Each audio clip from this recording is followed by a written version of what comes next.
study the book of Ruth. And as I study the book of Ruth, y'all, Ruth's love story is it's not Disney. Ruth is not Disney. Okay, Ruth, let me tell you about Ruth. Y'all know about Ruth? Let me tell you about Ruth, y'all. Let me tell you about Ruth.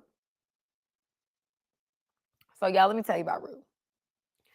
Ruth. We find Ruth in the book of Ruth because Ruth got a book in the Bible, so we know her story is significant. Ruth, we see in the beginning of her story, she has a husband. That husband passed away, and she was living with her husband, his brother, and his mom, who was married as well. The husband of the mama, the daddy, and the two sons all passed away.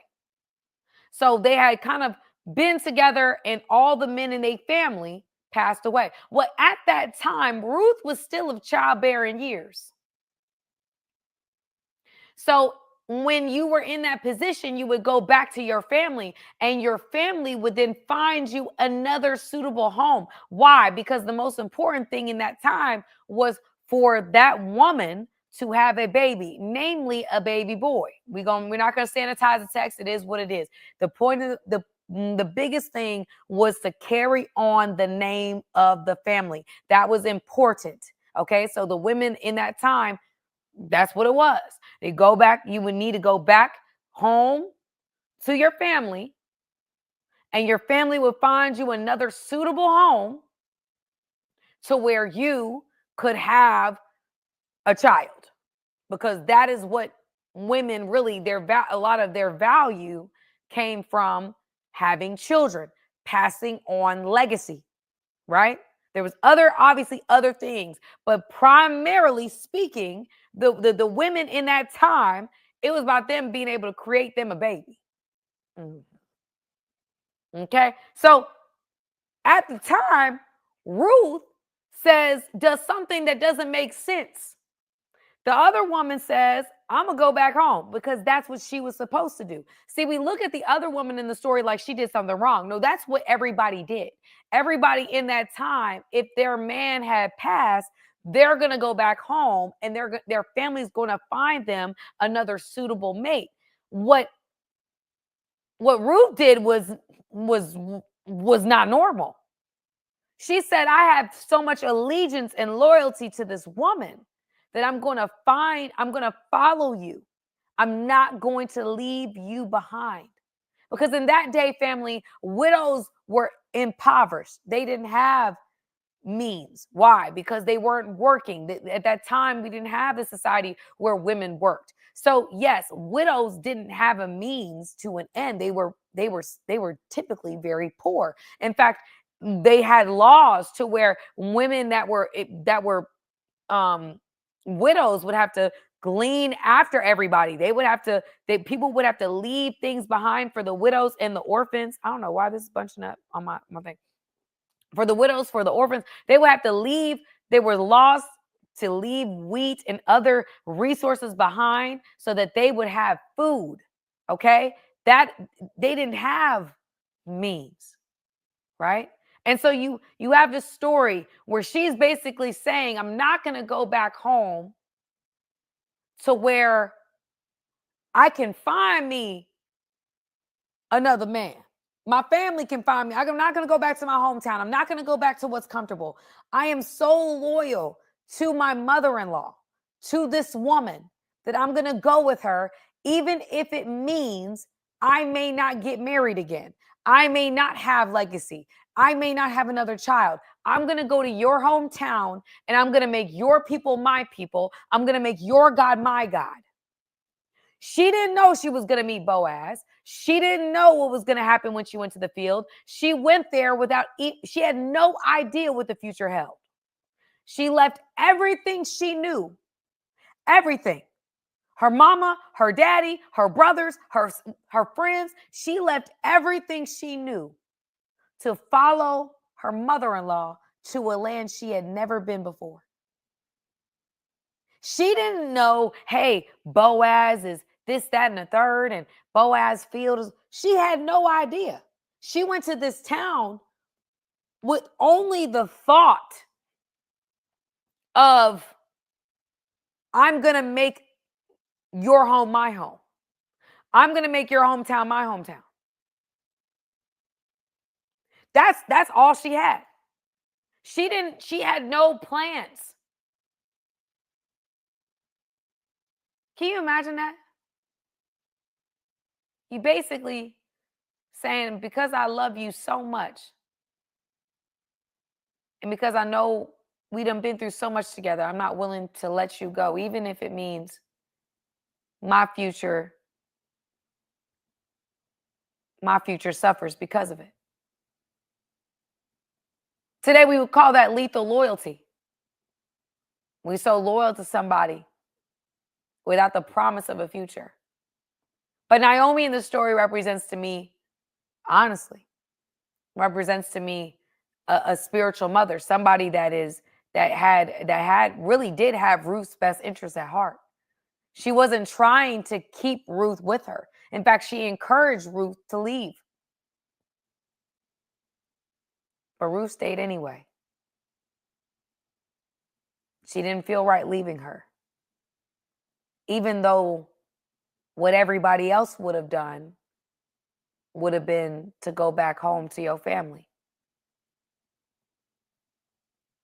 So she goes and she gleans at a field. She don't know who owned this field. She's just trying to get something to eat. She's just trying to provide because she is the younger of the two. So she starts gleaning at this field, and Boaz is over there, and he notices her. And I want to show you guys what it looks like for Boaz to notice you. 1 second. Let me get my sunglasses. Very important. Very important that I show you what this actually looks like in practicality, family. Very important. So this is what Boaz was looking like. He in the field, and we would assume he's taking notes. Okay? So he in his field, because Boaz owned a field. Okay? Boaz owned a field.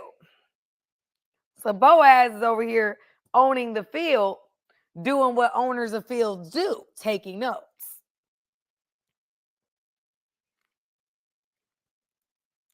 Right? He's taking notes. He's saying, okay,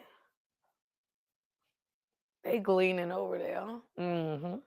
And then they look over here and they say, this is what they say next. He said, well, hold on. Y'all know how men are. Look, y'all know how men are. This is what men do. Who is that? Hold on. Guys, wait, hold on. And now we know in the Bible, family, that Boaz was not a young man. He was an older man. That's why he honored Ruth for even thinking of him. So I think if Boaz was a little bit younger, he would have came at her, but I digress. It's besides the point. Let's get into the story. So you know how men are. They're over here, and there's a woman over there. I guarantee you, I walk down my new streets, they gonna see your girl. So anyway, I digress, family. It's besides the point. Let me continue the story. We have to keep it moving. So Boaz, you already know, he was like, he did it slow because he's older.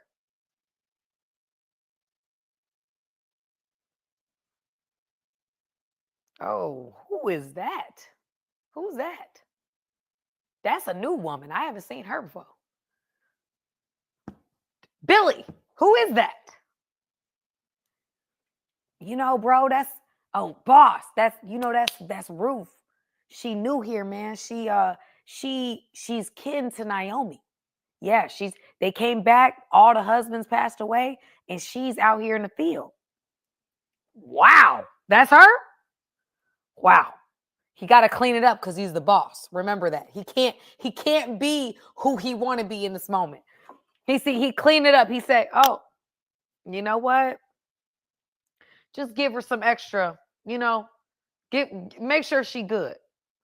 Naomi, my cousin. Make sure she good. Yeah. Mm-hmm. And so that's what happened. He noticed her and showed her favor. So Ruth come back to the house and she's been showed favor. right? She's got all this wheat. And Naomi's like, what'd you do? Did you steal? Like, how did you get so much wheat? And she's like, no, I'm at this man's field and he's been showing me favor. Like, they've just been giving me more food. She's like, whose field is it? She said, Boaz. Here's the thing. Naomi, as a wise woman, said, oh, he like you. He like you. And he just happened to be our kinsman redeemer. So here's what we're going to do. She said, here's what we're going to do, Ruth. And this is what we have to understand, ladies. This is what we have to understand. This is where the story, for me, I don't like it. I don't like this part of the story. We romanticize the text. He didn't come at Ruth. He just noticed her and showed her favor by giving her more wheat at the time. She came at harvest time and he gave her more wheat. Her getting more wheat consistently put Naomi to thinking this man liked her. He never said he liked her, and he never approached her like he liked her. Naomi just took the hint and said, oh, you like her? Ruth, I got an idea. Here's where Sam personally, as a human being, would have went left. Okay, I would have been like, Naomi, respectfully, you're tripping.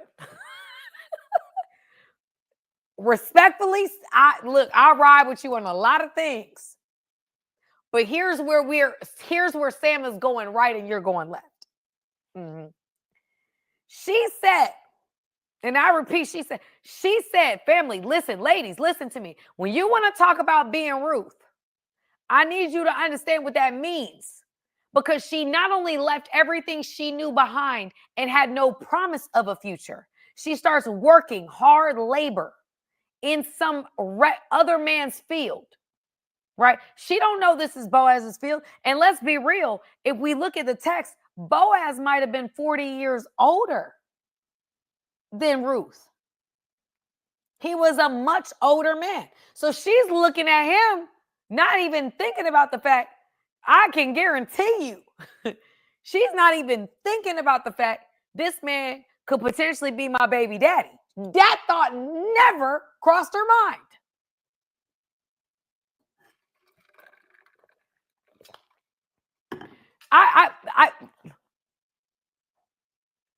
I'm just saying. Let's keep it real. But at that time,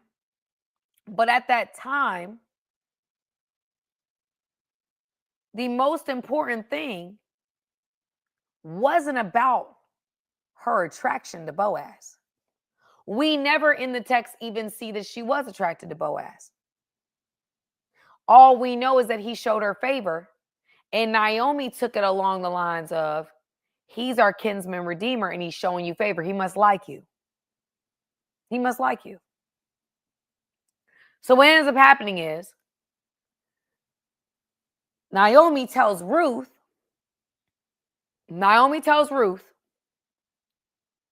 to go. Let's be clear. To go to this man's, she knew, or Naomi knew, that there was some type of gathering going on at that time. She knew of that. So she said to Ruth, I want you to get dressed up. I want you to shower off. I want you to go ahead and get yourself together. I need you to get yourself all the way together. I need you to look good. And when this man lays down, I want you to follow him to where he lays down. Did we set the scene, family? Did we set the scene? We're learning in this text that Naomi says, hey, get dressed up, look amazing. And when this man lays down after this event, I want you to follow him to where he's laying down at. And I want you to lay at his feet.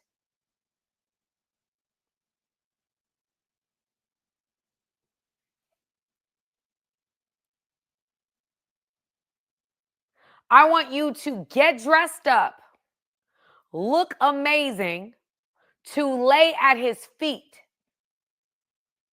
and pull the cloak over you.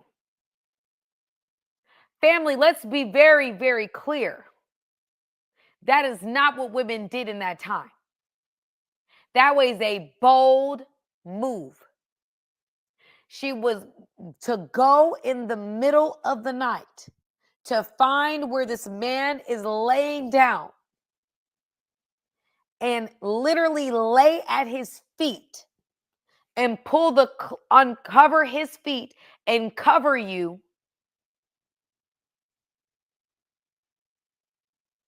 with the cloak.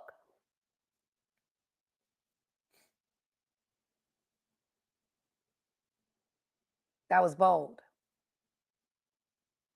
And if Naomi ran that past me, I don't even think my ego could take that. You want me to get dressed up to go lay at this man's feet? Like, she had to watch him from the party to go see where he laid down. So she got to literally be hiding in the bushes, see where this man lay down at, and position herself at his feet.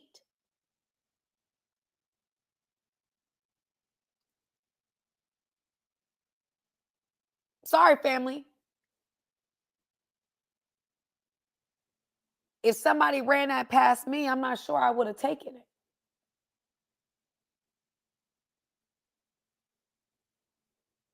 I'm not, we make it very like, oh, Boaz, I'm waiting on my Boaz. Ruth didn't wait on Boaz. That's what you have to know. Ruth was not waiting on Boaz. Ruth went to Boaz. Ruth put herself at his feet. The ultimate position of submission. She laid at his feet. That was a submissive position. It could have been taken a lot of different ways. She laid at his feet and said, take care of me. That is what it meant when you pull the cloak over you.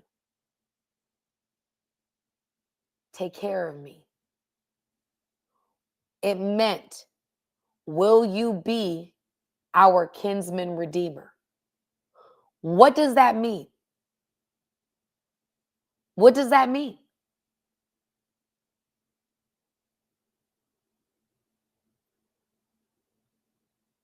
In her own way, she proposed.